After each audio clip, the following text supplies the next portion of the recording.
इसीलिए किसी ने कहा है, जाना मैंने ये जाना, जाना मैंने ये जाना, जग जननी परिवार जाना। और क्या जाना? जाना मैंने जग की रामायण और गीता खजाना है। शत्रु जाना, मित्र जाना, पुत्र और कुपुत्र जाना है, मगर मैंने उनको नहीं जाना जिनके पास हम सभी को जाना है। हम आप भूल जाते हैं, घर के कार्यों में लग गए और उन परमात्मा को भूल जाते हैं। ये भागवत की जो कथा है भैया, आप लोगों ने कल सुना कि ध्रुव जी महाराज ने 4.5 वर्ष की उम्र में भगवान को पा लिया। विचार करिए, ध्रुव जी महाराज ने भगवान को 4.5 वर्ष की उम्र में पाया। लेकिन सच बताएं तो इसमें सबसे बड़ी कृपा किसकी है? सबसे बड़ी कृपा इसमें ध्रुव जी की माता की है। यदि ध्रुव जी की माता ध्रुव जी को नहीं भेजती, ध्रुव जी को नहीं भेजते कि तुम जाओ और भगवान तुम्हें मिलेंगे, तो ध्रुव जी नहीं जाते। ध्रुव जी की माता ने ध्रुव जी से कहा कि इस पिता के चक्कर में क्यों पड़े हो, जो संसार का पिता है उसके पास जाओ। तो ध्रुव जी महाराज ने 4.5 वर्ष की उम्र में भगवान को पा लिया। वास्तव में वो माता धन्य होती है कौन? जिसका पुत्र भगवान का भक्त हो जाए, भगवान के दर्शन कर ले, वो माता धन्य हो जाती है। वो माता बहुत भाग्यशाली होती है जिस माँ का पुत्र भगवान का भक्त हो जाए, भगवान का नाम लेने वाला। ये हम नहीं, ये रामायण कह रही है, पुत्रवती जुग, पुत्रवती जुग ती जग सोई, रघुपति भगत जासु सुत होय।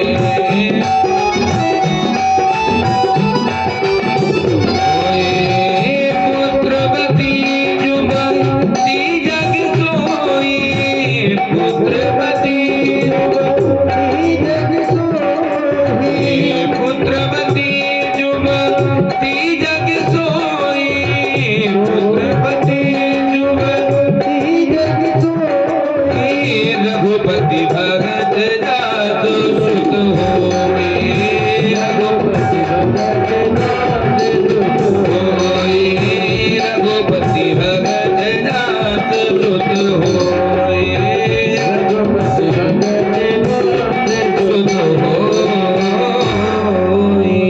रामायण कह रही है, पुत्रवती जुगती जग सोई। वो माता धन है जिस माता का पुत्र भगवान का भक्त हो जाए। तो आज भगवान ने ध्रुव जी महाराज को दर्शन दिए। ध्रुव जी के वंश का विस्तार पूर्वक आपने कल सभी ने वर्णन सुना। सुखदेव जी महाराज कहते हैं, राजन परीक्षित, अभी तुमने मनु महाराज के पुत्रियों के वंश का वर्णन सुना और एक पुत्र उत्तानपाद के वंश का वर्णन सुना। इनके जो बड़े पुत्र हैं प्रियव्रत जी, इनके जो बड़े पुत्र हैं प्रियव्रत जी, ये गृहस्थ में तो रहते हैं, इनका नाम है प्रियव्रत। भागवत में श्लोक आया है, प्रियव्रतो भागवत आत्मा राम कथम मुने ग्रहे रमत यन्मूला कर्म बंधा पराभव।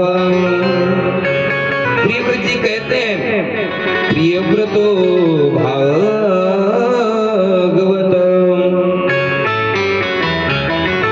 प्रियव्रत जी गृहस्थी में तो रहते हैं, परिवार में तो रहते हैं, लेकिन परिवार में आसक्त नहीं है।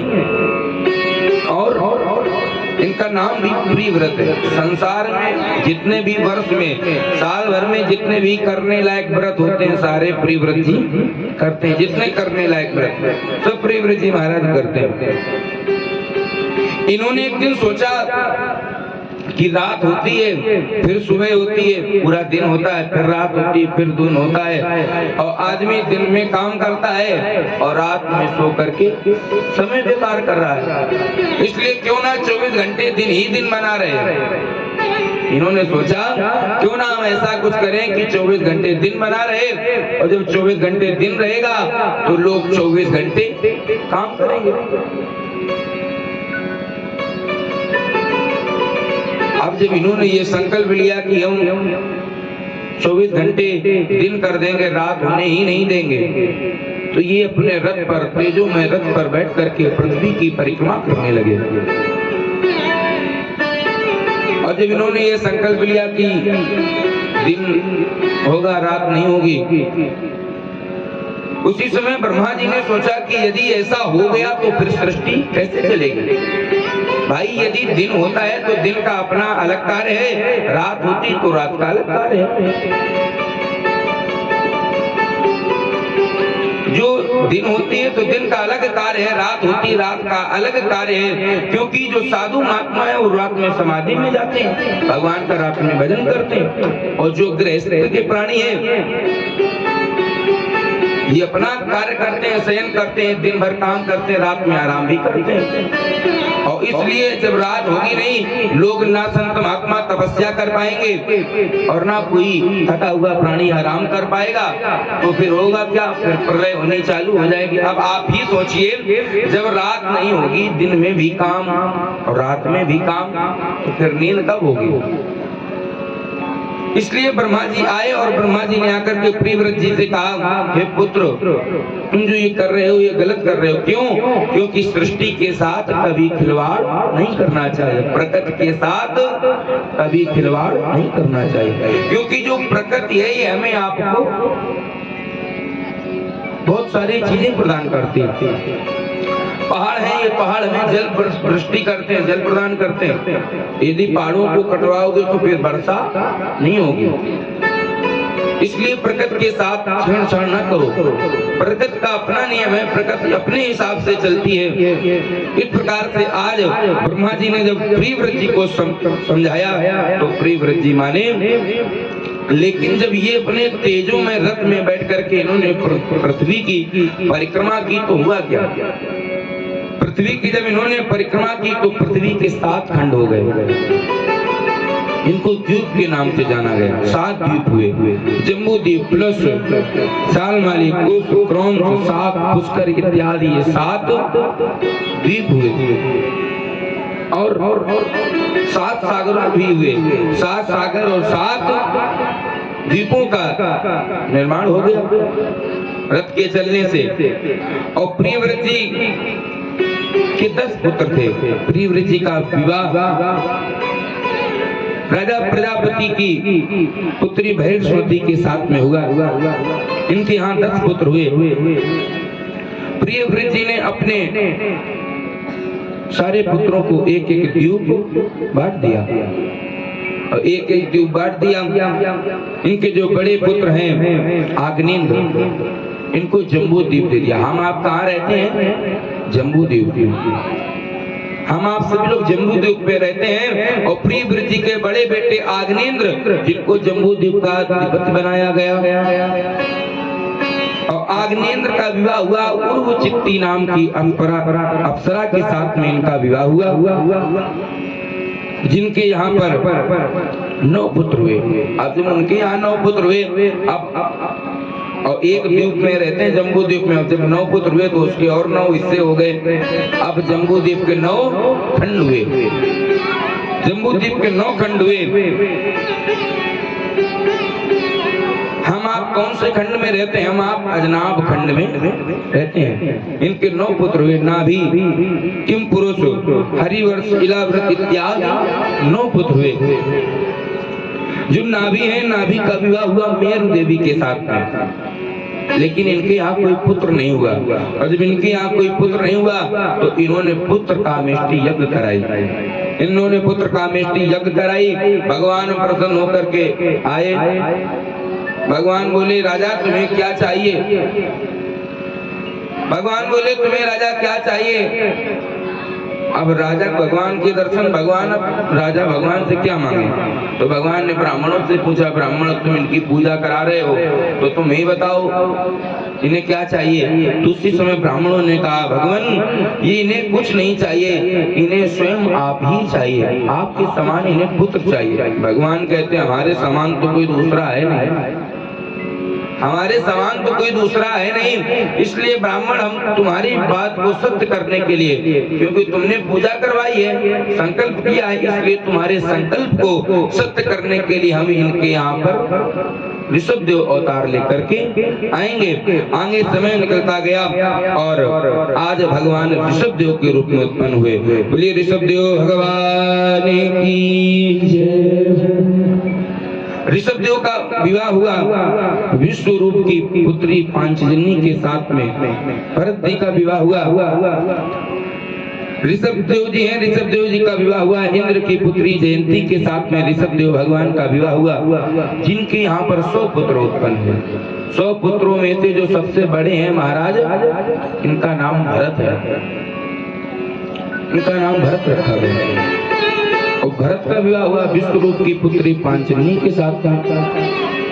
एक बार भगवान ऋषभ देव ने सोचा कि हमारे 100 पुत्र हैं, इनको बुला करके कुछ शिक्षा देनी चाहिए। तो इन्होंने अपने 100 पुत्रों को बुलाया और बुला करके बैठाला और शिक्षा दे रहे हैं कि पुत्र एक यही ऐसी योनि है, एक मानव जीवन ही ऐसा है कि जिसमें आकर के 2 आनंद जीव को प्राप्त होते हैं, एक विषयानंद और एक परमानंद। 2 आनंद प्राप्त होते हैं, एक विषयानंद और एक परमानंद।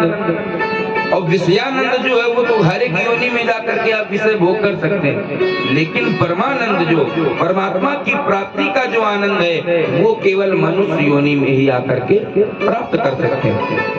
इसलिए पुत्रों, इससे अच्छा कोई समय नहीं है। अब तुम मनुष्य योनि में आए हो तो तुम अब परमानंद की प्राप्ति का कोई साधन करो, भगवान का भजन करो।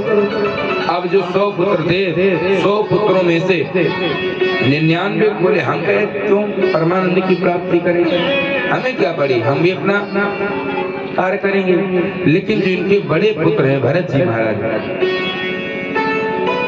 भरत जी ने पिता की बात को माना। भरत जी महाराज ने पिता की बात को माना। और वास्तव में भरत तो जितने भी हुए सब एक, चाहे रामायण के भरत हो और चाहे भागवत जी में भरत जी का हो, भरत जी के जैसा कोई नहीं हुआ है। आज भरत जी ने सोचा कि हमें पिता की बात माननी चाहिए। तो भरत जी ने अपने पुत्र को बुलाया और पुत्र को बुला करके उसको राज्य सौंपा और स्वयं कहाँ गए, हरित क्षेत्र में जाकर के शालिग्राम तीर्थ में जाकर के पुलह आश्रम में चले गए और गंडकी नदी के किनारे जाकर के भगवान का भजन करने लगे। देखिए भरत जी महाराज आज घर को त्याग करके भजन के लिए निकले कि हम भगवान का भजन करेंगे। और जब ये घर को त्याग करके भगवान का भजन करने गए तो भैया इन्होंने भजन भी बहुत भजन किया। इतना मान लो भजन करते हैं कि जब प्यास लगती तो पानी पीने के लिए उठते हैं, फिर उसके बाद भजन करने के लिए बैठ जाते हैं। अब भरत जी महाराज पूरा समय भजन में बिताने लगे। और जब भरत जी महाराज पूरा समय भजन में बिताते हैं तो आज हुआ क्या, एक दिन हुआ ये कि भरत जी महाराज भजन कर रहे थे, उसी समय गंडकी नदी में एक कोई गर्भवती हिरनी जल पीने आई। और गर्भवती हिरनी जब जल पीने आई, जल की पीने की आवाज को सिंह ने सुना और सिंह सुन करके जान गया कि कोई पशु आया है और हमें शिकार करने को मिलेगा। अब ये सिंह दौड़ता हुआ हिरनी की तरफ जा रहा है और इधर भरत जी महाराज समाधि में है। जब भरत जी महाराज ने समाधि में बैठे बैठे ये देखा कि हमारे आश्रम में एक जीव की हत्या होने जा रही है और हम भजन ही करते रहेंगे क्या? भरत जी ने सोचा हम संत हैं, हम महात्मा हैं, इसलिए हमारे सामने जीव की हत्या हो रही और हम हत्या को देखें तो ये भी दोष है। भाई हम संत हैं और महात्मा हैं, हमारे सामने किसी जीव की हत्या हो और ये हम देखें तो ये भी दोष है। इसलिए भरत जी ने सोचा कि हमें जाकर के हिरणी के प्राणों को बचाना चाहिए। तब तक हुआ ये कि सिंह आ गया और हिरणी अपने प्राणों को बचाने के लिए नदी को पार करने लगी, लेकिन जल का प्रभाव इतना तेज था, इतना तेज कि वह हिरणी पार नहीं कर पाई और उसने अपने बच्चे को उसी नदी के मध्य में जन्म दे दिया और जन्म देते ही समय उस हिरणी का प्राणांत हो गया। जब वह हिरणी मर गई, अब वह बच्चा जो चलना भी नहीं जानता, फिरना भी नहीं जानता, कुछ करना नहीं जानता, वह बाहर चला जा रहा है। भरत जी महाराज से देखा नहीं गया। वास्तव में संतों का हृदय ही ऐसा है कि वो किसी की पीड़ा नहीं देख सकते। यदि कोई पीड़ित है तो संत फिर उनका भजन में मन नहीं लगता। यदि उनके सामने कोई पीड़ित व्यक्ति आ जाए तो फिर संत भजन नहीं करते। बस संत यही सोचते हैं कि कैसे इनकी पीड़ा दूर हो। भरत जी महाराज से देखा नहीं गया। भरत जी महाराज ने आज इस गंडकी नदी में छलांग लगा दी और छलांग जब लगाई भरत जी ने और उस बच्चे को बाहर लेकर के भरत जी महाराज आए। बच्चे को जो भरत जी बाहर लेकर के आए, आप भरत जी विचार करते, भरत जी कहते हमने इसको बचा तो दिया है और यदि इसको अभी छोड़ देंगे तो ये अकेला वन में भटकेगा और फिर कोई जीव इसकी हत्या कर देंगे, फिर भी दोष लगेगा, कहेंगे संत महात्मा ने बचाया और बचाने के बाद भी रक्षा नहीं कर पाए। इसलिए जब तक ये बड़ा नहीं हो जाता है तब तक हम इसकी सेवा करते हैं। अब भरत जी महाराज उसकी सेवा करते हैं। जो भरत जी महाराज 24 घंटे जब किया करते थे तब किया करते थे, आज ये उस मृग के बक्से में इतना आसक्त हो गए कि अब इनसे एक टाइम भी माला नहीं हो रही। उसी के पालन में, उसी के पोषण में लगे हुए। सुबह से निकल जाते हैं जंगल में और उस हिरण के बच्चे के लिए घास वगैरह ढूंढ करके लाते हैं, उसका पालन कर रहे हैं। देखिए भागवत की कथा हमें आपको शिक्षा देती है कि एक संत भी है, एक जो संत बन गए और फिर भी माया में फंस गए। इसलिए भगवान की जो माया है कब हम आपको लपेट ले हम आप नहीं जान सकते। भगवान की माया से सदैव बचना चाहिए, भगवान का भजन करना चाहिए। अब भरत जी महाराज उसके भोजन की व्यवस्था करने में लग गए। आए थे हरि भजन को, खूटन लगे कपास, भगवान का भजन करने के लिए आए थे, लेकिन अब तो ये बच्चे के पालन में लग गए, इनका भजन छूट गया। समय बीतता गया।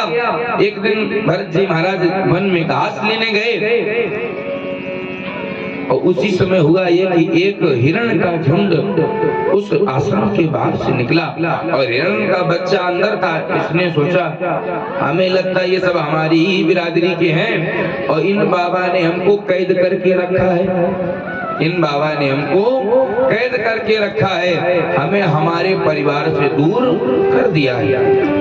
तो हिरण का बच्चा ये जाकर के उसी झुंड में मिल गया और भरत जी महाराज जब लौट करके आए तो आज इन्होंने अपने आश्रम में हिरण के बच्चे को नहीं देखा और जब नहीं देखा तब तो और ये उसके लिए और व्याकुल होने लगे। अब तो ये चारों तरफ ढूंढते हैं, चारों तरफ वन में ढूंढने की कहां गया बच्चा, कहां गया, कहीं नहीं मिल रहा है। भरत जी महाराज मानो आज उस बच्चे के लिए रो रहे हैं, मानो भरत जी महाराज उस बच्चे के लिए रो रहे हैं कि हमने उसको पाला पोसा बड़ा किया और हमारे से पता नहीं कौन सा पशु आकर के उस बच्चे को ले गया। भरत जी महाराज आज इतना आसक्त हो गए उस बच्चे कि उस बच्चे के, हिरण के बच्चे के लिए रो रहे हैं। ऐसे ही समय बीतता गया, भरत जी के सामने वह बच्चा नहीं आया। एक दिन ये हुआ कि भरत जी जब कर रहे थे तब तक देखा कि कोई हिरण का बच्चा सामने से निकला। उन्हें लगा कि ये वही बच्चा है। फिर से व्याकुलता बढ़ी कि बच्चा आ गया, बच्चा आ गया। पकड़ने के लिए निकले, लेकिन उनको बच्चा नहीं, चला गया कहीं। ऐसे ही अंत समय आया, लेकिन भरत जी के महाराज के मन से ये बात नहीं निकली। इनके मुख में बस यही निकलता कि कहाँ गया, कहाँ गया, कहाँ गया हिरण। अब इनके अंत समय भी इनके मुख से यही निकला। प्राण निकल रहे हैं, लेकिन ये हिरण के बच्चे की याद कर रहे हैं। इसीलिए कहा जाता है अंते मति सा गति। जैसी तुम्हारी अंत समय में मति होगी, फिर गति वैसी होनी है। मरते समय तुम जिसका ध्यान करोगे, फिर वही ध्यान वही तुमको बन करके आना पड़ेगा। आज महाराज जी, भरत जी महाराज का प्राणांत हो गया, लेकिन सौभाग्य से इन्होंने जितना भजन किया, देखो भजन का एक प्रभाव होता है। जीवन में तुम जितना भजन करोगे, जितना धर्म करोगे, वो बिल्कुल सेफ रखा रहता है। और जो अधर्म करोगे, धर्म का कार्य जितना भी करोगे, वो तुम्हारा बिल्कुल वैसा ही सुरक्षित रखा रहता है। भरत जी महाराज ने धर्म किया, इस कारण से जब इनका दूसरा जन्म हुआ तो इन्हें दूसरे जन्म में मृग ही बनना पड़ा। आज इनको दूसरा जब जन्म मिला तो इनको भी हिरण का बच्चा बन करके जन्म लेना पड़ा। एक मृगा के संग दे भरत धरी मृग देह, तुलसी उनकी कागती, जो घर घर करत स्नेह। तुलसीदास जी कहते हैं कि उनकी कौन सी गति होगी जो संसार के लोगों में ही आसक्त रहते हैं। ये हमारा पुत्र है, ये हमारी पत्नी है, इन्हीं का ही ध्यान करते हैं। अरे भरत जी जैसा संत जो सदैव भजन किया करता था, लेकिन उनकी आसक्ति मृग में हो गई और उनको मृग ही बनना पड़ा। और हम आप यदि अभी से अभी नहीं सुधरेंगे, अभी से भगवान का भजन नहीं किया, तो फिर अंत समय में भजन होने वाला नहीं। क्योंकि ये जो जुबान है, ये अंत समय में राम नहीं निकाल पाती। क्योंकि जीवन में कभी राम बोलने का प्रयास नहीं किया तो अंत समय में राम कैसे निकलेगा। इसलिए किसी ने कहा है कि शुरुआत से ही भगवान का भजन करो। रे मन हरि का भजन कर, जब तक सुखी शरीर, वृद्ध भय पछताएगा, जब हाड़ हाड़ में पीर। भैया वृद्धावस्था में तुम सोचो कि अब जीवन कट गया है, अब गति सुधारने भगवान का नाम लेने तो नहीं निकलने वाला। भाई तुम भगवान का भजन करने के लिए बैठोगे, लेकिन शरीर नहीं साथ देता, तुम्हें एक भी मिनट सही से बैठ नहीं पा रहे हो, मन भजन में नहीं लग रहा, मन तो बस पैरों में जा रहा कि पैर दर्द हो रहे, कैसे नाम ले। मन अभी से लगाओ भगवान में, तो फिर तुम्हारी गति बन जाएगी। सुखदेव जी महाराज कहते हैं, राजन परीक्षित जब इनको दोबारा मृग का जन्म मिला, लेकिन भजन के प्रभाव से इनको अपना पिछला जन्म याद बना रहा। अब हिरण का जन्म मिल गया, अब ये सोचते हैं कि बताओ हम तो भजन के लिए आए थे, लेकिन मृग में आसक्ति हुई, हमें मृग बनना पड़ा। इसलिए हिरण योनि में होने के बाद भी अब ये हिरण वाला कोई भी काम नहीं करते। अब ये तो भूखे प्यासे रहते हैं, हिरण योनि में है, और हिरण योनि में जाने के बाद भगवान का भजन क्या करते हैं। समय बीता गया, इन्होंने अपने हिरण को देह को त्याग दिया, लेकिन हिरण की योनि में आने के बाद जब भगवान का भजन किया तो भगवान तो कृपा सिंधु हुए, कब कृपा कर दे। भगवान जान गए कि इस भक्त से एक बार गलती हो गई और इसने दूसरी बार गलती को सुधारा है, इसलिए प्रायश्चित करने के लिए इसको फिर से मनुष्य योनि दी जाए। भगवान ने फिर इसको दोबारा से मानव बना करके भेजा। अब भरत जी महाराज का जब जन्म हुआ तो अब भरत जी महाराज ने कहाँ जन्म लिया। अब अब भरत जी महाराज ने एक ब्राह्मण के यहाँ जन्म लिया, अंगिरा गोत्री ब्राह्मण के यहाँ जन्म लिया। इनके 9 पुत्र पहले से थे, 10वें भरत जी महाराज ने जन्म लिया और सौभाग्य से इनका नाम भी भरत ही रखा गया। भरत जी महाराज ब्राह्मण योनि में जन्म लेकर के एक ब्राह्मण के यहाँ उत्पन्न हुए, जिनके 9 भाई पहले से 10वें भरत जी, इनका नाम भी भरत पड़ गया। लेकिन भरत जी महाराज ने विचार किया, भरत जी कहते हैं कि हमने एक योनि में गलती की, एक जन्म में गलती की, तो हमें 3 जन्मों में भटकना पड़ रहा है, इसलिए हम अब ऐसी कोई गलती ना करें जिससे हमको फिर भटकना पड़े। भरत जी ने अब क्या किया, भरत जी का जन्म हुआ, भरत जी धीरे धीरे बड़े हुए, इनका जनेऊ कराया गया, ब्राह्मण है, यज्ञोपवीत कराया गया और पिताजी ने यज्ञोपवीत कराया और पिताजी ने इनको एक गायत्री मंत्र दिया कि पुत्र तुमको ये गायत्री मंत्र याद करके सुनाना है। भरत जी ने सोचा कि यदि हम गायत्री मंत्र इनको सुना देंगे, यदि गायत्री मंत्र सुना देंगे फिर हमको वेद पढ़ने के लिए विद्यालय भेजेंगे और फिर हम क्या करेंगे, फिर हम भी कर्म कांड में फंस जाएंगे और हम पूजा पाठ कराने लगेंगे। फिर जब पूजा पाठ कराएंगे तो भगवान के भजन का समय नहीं रहेगा, इसलिए हमें एक मंत्र सुनाना ही नहीं। पिता कुछ दिन बाद आए, पूछा क्यों भरत मंत्र याद कर लिया? भरत जी बोले नहीं हुआ यार। फिर कहा कि यार नहीं हो पाया, कोई बात नहीं, फिर हम तुमसे कुछ दिन बाद पूछेंगे आकर के, फिर याद करके सुनाना। फिर कुछ दिन बाद पिता आए, लेकिन भरत जी ने मंत्र नहीं सुनाया, बोले हमको नहीं आता, हमें नहीं याद हो पाया। अरे जब पिताजी से दोबारा मना कर दिया तो पिताजी कहने लगे हमें लगता है ये पूरा जड़ ही है, इसकी मति, इसकी बुद्धि बिल्कुल जड़ है। आज इनको जड़ था तो जितने भी मित्र खड़े थे सब सुन करके हंसने लगे। उसी दिन से भरत जी का एक नाम और पड़ गया, नाम के आगे जड़ जुड़ गया, जिससे लोग इनको जड़ भरत कह करके बुलाने लगे। बोलिए जड़ भरत जी महाराज की जय हो। इनका नाम जड़ भरत पड़ गया। समय बीतता गया और इनके पिता का भी देहांत हो गया। अब घर में रह गए 9 भाई, 10वें भरत जी और 9 भाइयों की पत्नियां, मतलब भरत जी की भाभियां। अब इतने लोग रह गए, भरत जी महाराज घर में अकेले रहते हैं। लेकिन एक बात और बता दें, भरत जी के 9 भाई हैं, लेकिन 9 भाई भरत जी से कभी कुछ नहीं कहते। भाई और भाई में ऐसा ही होता है, भाई भले ही कितना बेकार हो, कोई काम ना करे, घर में पड़ा रहे, लेकिन बड़ा भाई कभी छोटे से ये नहीं कहता कि तुम कुछ काम नहीं करते। वो जानता है कि ये काम करने लायक नहीं है, इसलिए भाई भाई से कभी कुछ नहीं कहता। लेकिन भाई जब घर के कार्यों के लिए जब घर से बाहर निकल जाते तो भरत जी की भाभियां, और भरत जी अकेले घर पे, भरत जी की 9 भाभियां अब ये काम करें और भरत जी को खाना खिलाएं। तो एक दिन बोली कि काम के ना काज के और पड़े रहते हो यहाँ, तुम्हारे पास कोई काम नहीं, इसलिए आओ और हमारे साथ घर के काम करो।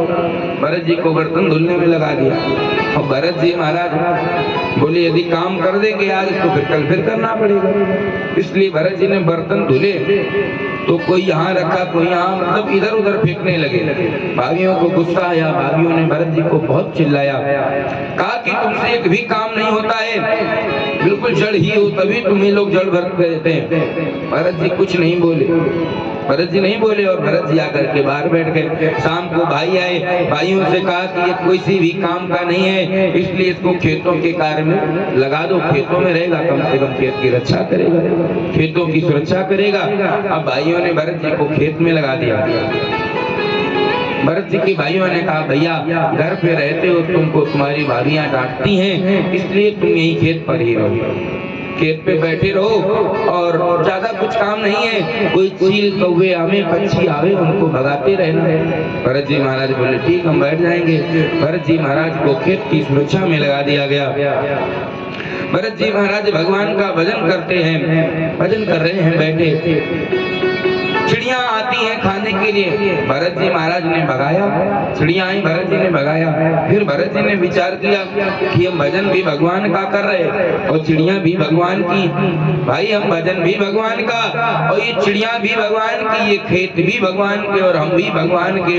देने वाला वो तो रोकने वाले हम कौन होते हैं। इसलिए आज भरत जी गाने लगे और चिड़ियों को बुला रहे हैं। राम जी की चिड़िया राम जी के खेत, राम जी की चिड़िया राम जी के खेत, खाओ चिड़ियों भर भर पेट। राम जी की चिड़िया राम जी के खेत,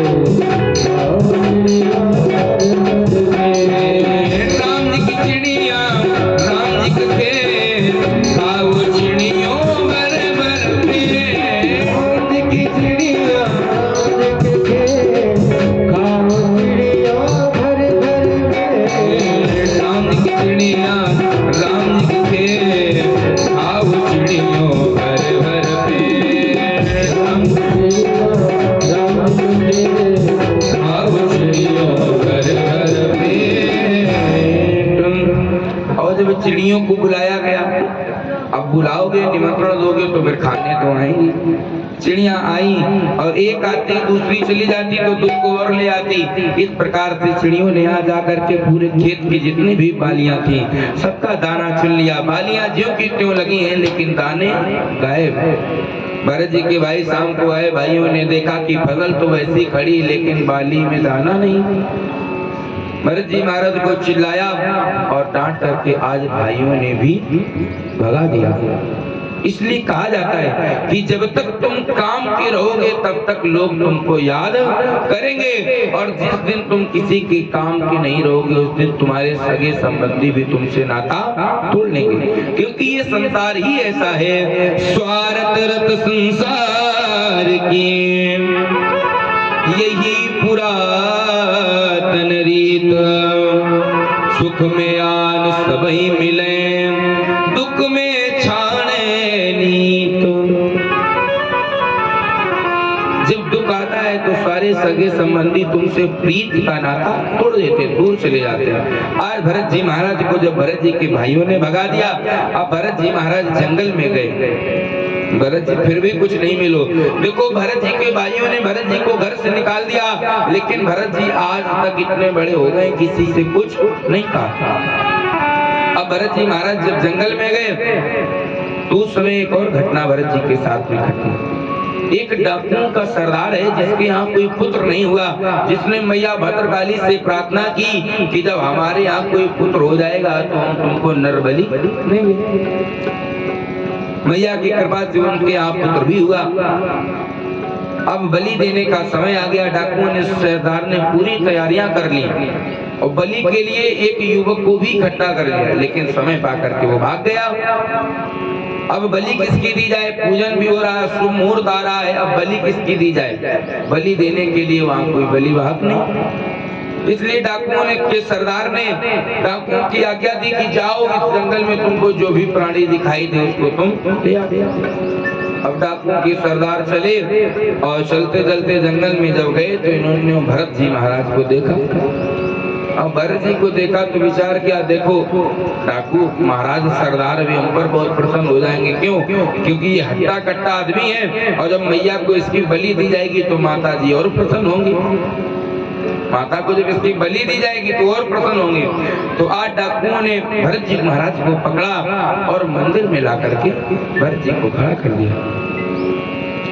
भरत जी महाराज को जब मंदिर में लाया गया, भरत जी महाराज का विधिवत पूजन किया गया। भरत जी महाराज का जब पूजन हुआ तो भरत जी मन में सोचते कि हमारे भाई जिनको हमारी सारी संपत्ति मिल गई, हमारे भाई जिनको हमारी सारी संपत्ति मिल गई, फिर भी उन्होंने हमारी कभी इतनी सुखावट नहीं की, सेवा नहीं की। और ये लोगों को देखो हमारी पूजा कर रहे हैं। और फिर कुछ देर बाद भरत जी ने क्या देखा, एक बड़ी सी थाली 56 भोग की लगी आ गई। भरत जी ने फिर सोचा कि हमारे भाइयों ने कभी इतना सुंदर भोजन नहीं कराया, भाई हमें भोजन कराने आए। भरत जी बोले हमें क्या करना, हमें तो बस खाने से मतलब। भरत जी के सामने 56 भोग की थाली रखी गई। भरत जी महाराज ने आज भोज भी लगाया, भोजन किया। भरत जी महाराज बहुत प्रसन्न हुए, मन ही मन मानो भगवान का शुक्रिया अदा कर रहे हैं, सरकार आपने हमें बहुत कुछ दे दिया। अब जब इनका पूजन हो गया, इनको भोग भी लगा दिया गया, अब समय आ गया मुहूर्त का। डाकुओं का सरदार बोला समय हो रहा है और बलि को मंदिर में उपस्थित किया जाए। सरदार की आज्ञा को पा करके डाकू भरत जी को मंदिर में ले गए। डाकुओं के सरदार ने कहा कि भगवान मैया के चरणों में अपने सर को झुका दो। भरत जी क्या जाने कि किस लिए सर को झुका रहा है। भरत जी ने कहा, इसने कहा कि कोई बात नहीं, हम सर झुका देते हैं। लेकिन भरत जी महाराज ने आज मैया भद्रकाली के चरणों में अपने सर को रख दिया। देखिए, मैया के चरणों में जो सर को रख दे फिर उसे कौन मार सकता है। जाको राखे राम जी मार सके न कोई, बाल न बाका कर सके चाहे जग बैरी होए।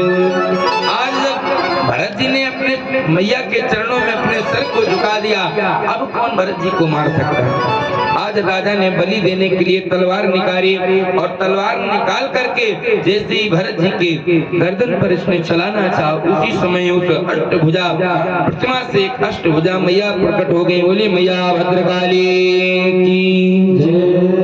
आज मैया भद्रकाली ने अपने चक्र को आज्ञा दी और जितने भी राजा सरदार डाकू सबका सर धड़ से अलग अलग। भरत जी महाराज ने देखा सर को उठा करके, अभी तक तो यहाँ सब हमारे सामने बहुत बड़े बड़े लोग खड़े थे और अब एक पल में ऐसा क्या हो गया कि इनके सब धड़ सर से अलग क्या हुआ। भरत जी महाराज ने क्या हमें क्या करना। भरत जी ने मंदिर में मैया को प्रणाम किया, प्रणाम करके फिर जंगल में निकल आए। भरत जी महाराज रात जंगल में घूमते चले जा रहे हैं, जंगल में जा रहे हैं, फिर से इनके साथ एक घटना घटी। तो वो भगवान अपने भक्त की पल पल पर परीक्षाएं लिया करते। इनके साथ एक और घटना घटी। सिंधु सोबीर देश का राजा है रहुगण, जो कहीं भी सत्संग हो, पूजन हो, भजन हो, ये राजा अवश्य सुनने के लिए जाता है। एक दिन ये राजा कहीं सत्संग में जा रहा था, ये पालकी में बैठ करके जाता, 4 कार इसकी पालकी को लेकर के चलाते। लेकिन समय एक ऐसा आया कि उन 4 कारों में से एक कार बीमार पड़ गया। और ये वाहन एक ऐसा है कि यदि इसमें एक भी ड्राइवर गड़बड़ तो फिर ये गाड़ी चलने वाली नहीं। अब जब एक चालक गड़बड़ तो गाड़ी कैसे चले। तो फिर राजा ने कहा कि जाओ और जो भी तुम्हें मिल जाए उसको ला करके हमारी पालकी में लगाओ और हमें समय से पहुंचना है, सत्संग के लिए देर हो रही, जो भी मिल जाए ले आओ।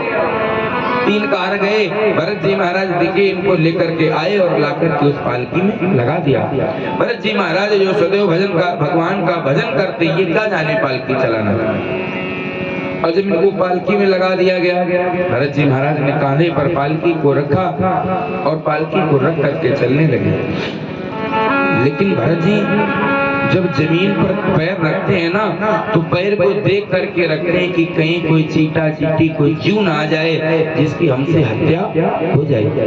क्योंकि भरत जी महाराज जानते हैं कि एक जन्म में गलती की है तो हमें 3 जन्मों तक भटकना पड़ रहा है, इसलिए इस जन्म में हमसे कोई भी ऐसी गलती ना हो कि जिसके कारण हमें भटकना पड़े। भरत जी महाराज चलते हैं तो भरत जी महाराज पृथ्वी पर देखते चल रहे हैं कि कोई जीव ना दिख जाए। भरत जी महाराज को आगे लगा दिया गया। भरत जी महाराज जब आगे लगे और पालकी को उठा करके जब चलने लगे तो कुछ दूर पर चढ़े चले, तब तक उनको एक लाइन दिख गई चीटी की। चीटा चीटी की जैसे लाइन दिखी, वैसे आज भरत जी महाराज ने छलांग लगा दी कि पैर ना रख जाए। अब जब भरत जी ने छलांग लगाई तो उसके अंदर बैठे पालकी में राजा रहुगण का सर पालकी से टकरा गया। पालकी से टकराया। राजा रघुगण ने पर्दा को हटा करके देखा और कहा कि तुम लोग पालकी नहीं चला पा रहे हो। तो तीन कान बोले, राजा हम तो सही से चला रहे, जो नया लगाया गया यही नहीं चला पा रहा। राजा बोले कोई बात नहीं, लेकिन कह दो आगे से संभल करके चलाए। भरत जी महाराज फिर पालकी लेकर के चले। फिर कुछ दूर पर जब भरत जी महाराज पहुंचे तो आज भरत जी ने फिर से एक लाइन देखी। भरत जी महाराज ने पुनः एक छलांग लगाई लंबी सी, और अब की जब छलांग लगाई तो राजा का सर पालकी से टकराया। अब राजा ने पालकी के पर्दे को हटा करके देखा तो भरत जी महाराज लगे। अब भरत जी से कहता है, देखने में तो हट्टे कट्टे लग रहे हो और तुम पालकी नहीं चला पा रहे हो। इतना खाते हो, देखने में हट्टे कट्टे लग रहे हो, फिर भी तुम पालकी नहीं चला पा रहे हो। तुमसे तो पालकी नहीं चलाई जाती। अब जब इतना भी कहा, लेकिन आज भी भरत जी महाराज कुछ नहीं बोले। राजा रघुगण पालकी से उतर करके आया और भरत जी महाराज के सामने खड़ा हुआ। आज राजा रघुगण ने देखा कि ये कोई साधारण नहीं, कैसे कि इनकी भुजा पर, बाएं भुजा पर एक यज्ञोपवीत पड़ा है। आज भरत जी महाराज जान गए कि ये कोई साधारण नहीं, हमें लगता है ये कोई ब्राह्मण है। राजा रघुगण कहता है, तुम कौन हो? तुम कौन हो? हम आपके चरणों में प्रणाम करते हैं। हमें लगता है आपके जनेऊ पड़ा है, आप कोई ब्राह्मण हैं, हमें अपना परिचय दें। तो आज भरत जी महाराज जीवन में पहली बार बोले। भरत जी महाराज इतने बड़े हो गए, भरत जी आज तक नहीं बोले, लेकिन भरत जी महाराज आज पहली बार बोले। क्यों? भरत जी महाराज एक संत हैं और संत कभी किसी का गलत नहीं होने देते। और ये जो राजा है ये भी भगवान का भक्त, सदैव भजन करने जाया करता, कीर्तन। भरत जी ने विचार किया कि यदि हमसे अपनी पालकी चलवाएगा, एक ब्राह्मण से पालकी चलवाएगा, तो फिर इसे नरक में जाना पड़ेगा। इसलिए ये नरक में ना जाए, हमें इसका मार्गदर्शन करना चाहिए। आज भरत जी महाराज पहली बार बोले। भरत जी महाराज कहते हैं, राजन तुम बहुत से यज्ञों में जाते हो, लेकिन यज्ञ में तो तुम जाते हो, लेकिन तुम्हारे अंदर 1% यज्ञ का कोई समझ में नहीं आ रहा है कि तुम यज्ञ में भी जाते हो। तुम कह रहे हो कि तुम मोटे हो, पालकी नहीं चलाई जाती। इसलिए राजन, शरीर से मोटा पतला होना ये कोई अपने हाथ की बात नहीं, ये तो भगवान की मर्जी है। किसको मोटा बना दे, किसको पतला, ये तो भगवान की मर्जी है। इसलिए राजन, जो आत्मा है वो तो एक ही है। आत्मा एक ही है। और तुम कह रहे हो कि तुम शरीर से मोटे हो, पतले हो, तुमसे पालकी नहीं चलाई जाती। आज राजा रघुगण और भरत जी के मध्य बहुत सारी बातें हुई।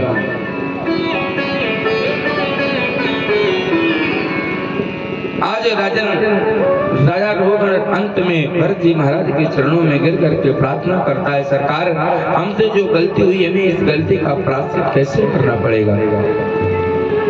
भरत जी महाराज कहते हैं, राजा तुमने जो गलती की उसका प्रायश्चित बस एक ही है, भगवान का भजन करो और भगवान का भजन करते रहो, तुम्हारा एक न एक दिन कल्याण हो जाएगा। सुखदेव जी महाराज कहते हैं, राजन परीक्षित आगे समय बदलता गया और भरत जी महाराज ने भी अपने शरीर को छोड़ करके भगवान को, परम धाम को प्राप्त हो गए। सुखदेव जी महाराज कहते हैं, राजन परीक्षित इस प्रकार से आपने स्वयं मनु महाराज के वंश का वर्णन विस्तार पूर्वक श्रवण कर लिया।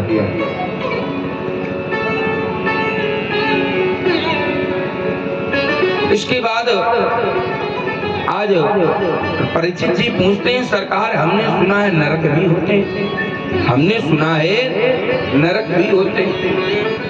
जो प्राणी जैसा कार्य करता है उसे उस प्रकार के नरक में जाना पड़ता है।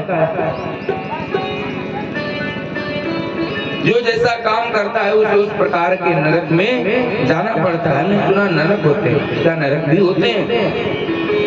तो सुखदेव जी महाराज कहते हैं राजन परीक्षित तुमने बहुत ही सुंदर प्रश्न किया, नरक भी होते हैं। पूछा कहाँ होते हैं नरक? तो आज सुखदेव जी महाराज राजन परीक्षित को बता रहे हैं नरक कहाँ है। भूगोल खगोल का वर्णन करने के बाद आज नरकों का वर्णन कर रहे हैं। सुखदेव जी महाराज कहते हैं पृथ्वी के 99,000 योजन नीचे यमराज की संयमनी पुरी है, जहां पर नरक रहे, जहां पर 27 नरक हैं। और जो प्राणी जैसा काम करता है उससे उस प्रकार के नरक में जाना पड़ता है। परीक्षित जी ने पूछा कि 27 नरक, और जो प्राणी जैसा काम करता है उसे उस प्रकार के नरक में जाना पड़ता है। तो हमें लगता है कि आदमी सब नरक में ही जाते होंगे जब इतने नरक हैं। भाई आदमी से कोई ना कोई गलती तो हो ही जाती है, और नरक भी कोई एक दो हो तो कोई बात नहीं, 27 नरक हैं तो आदमी से बहुत सारी गलतियां होती, नरक में जाना पड़ता होगा। कौन कौन से नरक होते हैं? सुखदेव जी महाराज आज कहते हैं नरक 27 होते हैं। ताम्री स्कंद तामे फ्लोरो महारोरो कुंभी पाताल सूत्र सुकर मुख अंधकूप कृमि भोजन पुंग नाम के नरक इत्यादि 27 नरक होते हैं। सुखदेव जी महाराज कहते हैं राजन परीक्षित जीव जैसा कर्म करता है उसे वैसे नरक में जाना पड़ता है। जो प्राणी दूसरों की स्त्री का हरण करता है, दूसरों की इस स्त्री को कुदृष्टि डालता है, उस प्राणी को तामस नाम के नरक में जाना पड़ता है। और यहाँ फिर पीड़ा कैसी दी जाती है? यहाँ की भूमि कोई मिट्टी की नहीं, यहाँ की जो भूमि है ये सब कैसी है? तांबे की, और तांबे की लाल लाल भूमि है जिस पर व्यक्ति को डाल दिया जाता। गरम गरम जो आग से तपा करती है, ऐसी ताम्रस नाम के नरक में जाना पड़ता है। और जो प्राणी जीवों को काट करके खाते हैं, जीवों की हत्या करते हैं, जीवों पर दया नहीं करते, जीवों को मारते हैं, उनको कुंभी पाक नामक नरक में जाना पड़ता है। और जब वे कुंभी पाक नरक में जाते हैं तो फिर उनको कैसी सजा दी जाती है? उनको कैसे सजा दी जाती है? उनको खौलते हुए तेल में डाला जाता है। ये हम नहीं, ये भागवत कह रही है कि जो प्राणी जैसा काम करता उसे उस नरक में जाना पड़ता है। और एक विशेष बात, जो घर आए हुए अतिथि का, मेहमान का सम्मान नहीं करता उसको भी नरक में जाना पड़ता है, उसको वज्रतुंड नामक नरक में जाना पड़ता है। जो घर आए हुए अतिथि और मेहमान का सम्मान नहीं करता। आज जब इस प्रकार से नरकों का वर्णन हुआ, नरकों का जब वर्णन हुआ, तो आज परीक्षित जी महाराज कहते हैं गुरुदेव, क्या कोई ऐसा भी हुआ है जिसे नरक में ना जाना पड़ा हो? क्योंकि इतने नरक हैं और आदमी कोई ना कोई गलत काम कर ही देता है, कोई ना कोई गलत काम कर देता है। इसलिए क्या कोई ऐसा भी उपाय है कि व्यक्ति को फिर नरक में ना जाना पड़े? सुखदेव जी महाराज कहते हैं राजन तुमने बड़ी ही सुंदर प्रश्न किया। ऐसा भी एक व्यक्ति हुआ, ऐसा भी एक व्यक्ति हुआ कि जिसने जीवन भर पाप ही किए, लेकिन उसको अंत में भगवान के धाम जाना पड़ा। बहुत ही सुंदर पावन कथा, अजामिलोपाख्यान। उसके पहले एक बार भगवान का भजन, तदुपरांत बड़ी सुंदर पावन कथा। श्री कृष्ण गोविंद हरे मुरारे, हे नाथ नारायण वासुदेव। श्री कृष्ण गोविंद हरे मुरारे, हे नाथ नारायण वासुदेव। श्री कृष्ण गोविंद हरे मुरारे, हे नाथ नारायण वासुदेव। श्री कृष्ण गोविंद हरे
सुखदेव जी महाराज कहते हैं राजन परीक्षित, ऐसा भी प्राणी हुआ जिसने जीवन भर पाप किए लेकिन अंत में भगवान का नाम प्राप्त हुआ।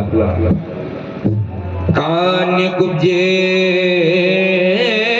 दुजा कश्चिन दासिर्वत अजामिला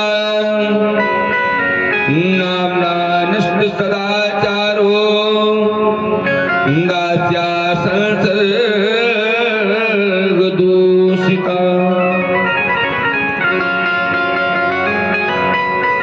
राजन परीक्षित कान्य कुब्जे दुजा कश्चित। कान्य कुब्ज किसको बोलते हैं? कन्नौज को ही कान्य कुब्ज कहते हैं। पहले कन्नौज का कन्नौज नाम नहीं था, कान्य कुब्ज। और ये कन्नौज नगर की सच्ची घटना है जो भागवत में आई है। कान्य कुब्जे दुजा कश्चित। कान्य कुब्ज नामक नगर में रहने वाला एक द्विज यानी ब्राह्मण, ये कन्नौज की नगरी में रहने वाला एक ब्राह्मण दासी पति अजामिला, इसका नाम था अजामिल। अजामिल नाम का ब्राह्मण जो कन्नौज नाम की नगरी में निवास किया करता था, अपने परिवार के साथ रहता था, अपनी पत्नी, अपने पिता, अपने पुत्रों के साथ ये अजामिल निवास करता था। एक दिन ये अजामिल जंगल में शिकार खेलने गया और इसने एक वैश्या को देखा। एक शूद्र को और एक वैश्या को साथ में देखा तो इस अजामिल नाम के ब्राह्मण की भी मति बदल गई। आइए और आगे की कथा पूज्य गुरुदेव भगवान के द्वारा श्रवण करें। बोले गुरुदेव भगवान की जय।